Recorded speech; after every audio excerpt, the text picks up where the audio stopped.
FDM, DLP, SLA. These are all types of 3D printers, but just what's the difference? Today I'll show you.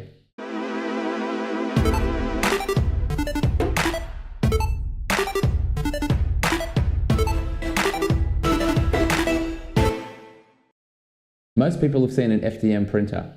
That's the one where the filament is on a roll, gets heated up and squirted out to make your parts bit by bit. But what about these new resin printers? How do they work? Today we're going to compare them side by side.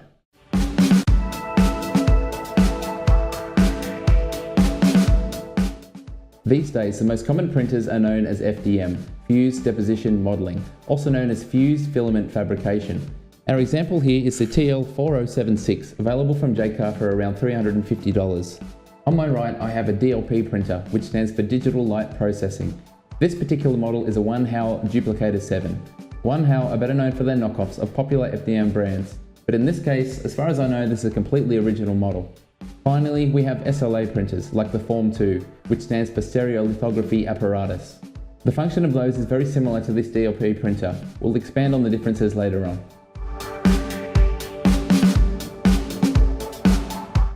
FDM printers use plastic filament, which most of us are familiar with. There are two main types of filament, ABS, which is the same as Lego, and PLA, which is biodegradable.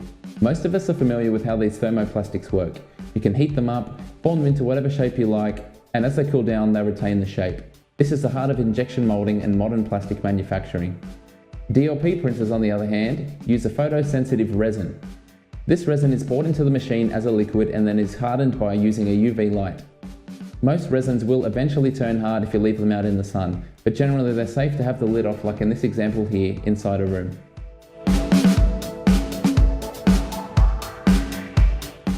FDM printers use an extruder to physically grip the filament and run it down towards the hot end, where it's melted and squirted out a nozzle at controlled dosages. Most of us will be familiar with how this works by using something like a hot glue gun, where the material comes in a solid stick, is melted, squirts out the end, and eventually sets and hardens in the new shape. The slicing software of an FDM printer has to calculate just how much the plastic will squish and spread and distort as it cools as well. We often take all these calculations for granted every time we hit print. The way the resin works in DLP and SLA printers is completely different. Generally, a vat holds all of the resin needed for the print. This D7 uses an LCD screen to show up the correct pattern for each individual layer. A UV LED backlight shines from behind and gives the power needed to cure the resin. An SLA printer uses a laser and high-quality optics to bounce with a mirror the laser into the required part of the resin. Therefore, instead of like a DLP printer, which can do the entire image in one go, it takes time for each layer to do all of the parts of an SLA print. At the end of each layer cure, the platform has to lift back up. That's because the resin tries to stick equally to the platform where you're building your object, as well as the thin film which separates the resin from the LCD screen. Lifting up, peeling, or sliding sideways after each layer breaks the separation from the film and allows it to come back down and print the next layer. The FDM printer is much simpler. At the end of each layer, it simply lifts up the desired layer height and goes on printing on top of the old layer.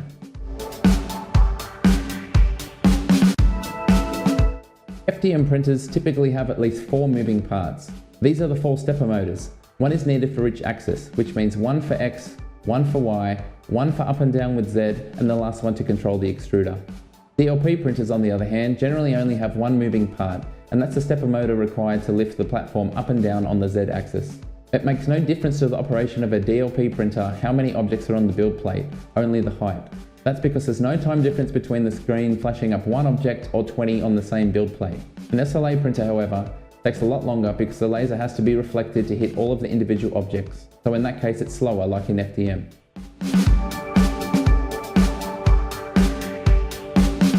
Preparing your files for each of these is fairly similar. When they come into the slicing software, they will be divided into vertical layers along the Z axis and sliced up.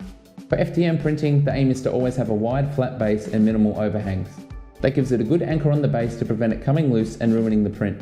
You can turn on support for overhangs, but it increases the time and filament required to a great extent. DLP and SLA are completely different. Due to the suction forces of the print trying to stick not only to the platform but to the thin film, models are generally positioned off the platform and on an angle. Considering factors such as how the resin drains off the part is something you just don't need to think about when you're planning for FDM. You also don't need as much support structure because the resin is supporting the weight of the object as it prints. Post-processing for an FDM print is something most people can relate to. It's just like working on a piece of timber or plastic from around the house. There will be visible layer lines in most cases, but these can be sanded and then painted. If you're printing with ABS, one advantage is you can use acetone vapor to melt and smooth the lines to get a much shinier appearance. New technologies that use rubbing alcohol are becoming available for PLA to achieve the same thing. DLP and SLA printers have a lot more involved post-processing. As it comes out, there'll be excess resin all over it.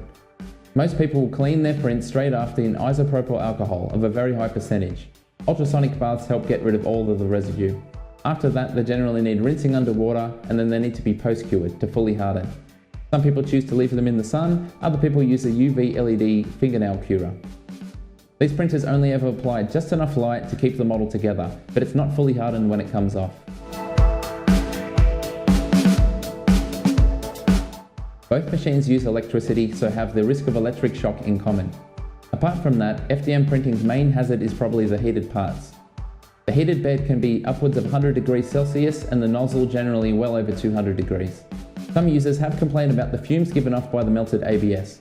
Personally, it's never really bothered me. PLA on the other hand has quite a sweet smell, and a lot of users, including myself, don't mind the smell at all. The resin used in DLP and SLA is really toxic. This means it's bad to breathe in, bad to get in your skin, and we really want to hope you never get it in your eyes. It's not quite as strong as the stench as a two-part epoxy like super glue, but it will eventually fill up the room.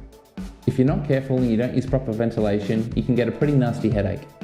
The fumes used for the isopropyl alcohol when you're post-processing your parts is also not to be desired.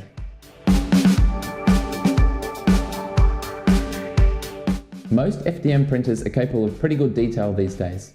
A common layer height is 0.2 millimeters, which provides a good balance between speed and detail.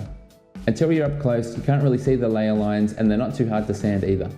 As we discussed earlier, the more things you put on the plate to print, the longer the print will take. That's because the extruder has to go and physically put plastic for each object. Dlp printers operate from 0.1 of a millimeter down. This means they take an extraordinarily long time to make something quite small. The quality of DLP and SLA, however, can't be matched. You can get outstanding details, and quite often you need to put it under some sort of magnifying glass to even see the layer lines.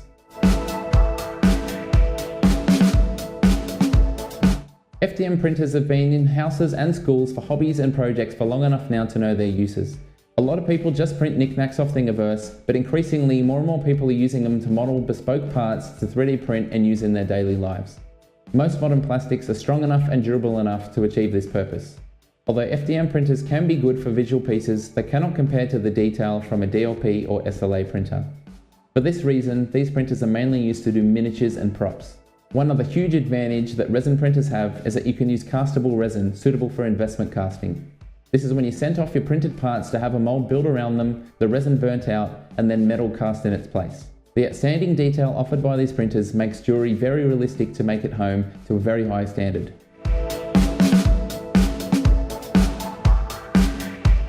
So you might be asking which one is right for you.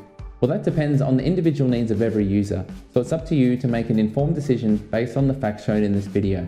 If you're mainly into props and miniatures and you're not afraid for the long print times, then go DLP or SLA every time. If you want to be able to complete a broader range of work with a broad range of materials, then FDM is going to be your choice. You'll also find a lot more support material for FDM online because it's been around for the general consumer and hobbyist for a lot longer now. Please be aware that each of these are hobbies for those who like to tinker. Unless you're willing to spend thousands and thousands of dollars, there are no products available that simply plug and play. Even if you're an expert at FDM, you'll probably be humbled when you start doing DLP or SLA. Be prepared for lots more tinkering and a steep learning curve. You can expect a lot more great content featuring both these types of printers in the future. Stay tuned. G'day, it's Michael again. If you liked the video, then please click like. If you want to see more content like this in future, click subscribe and make sure you click on the bell to receive every notification. If you really want to support the channel and see exclusive content, become a patron. Visit my Patreon page. See you next time.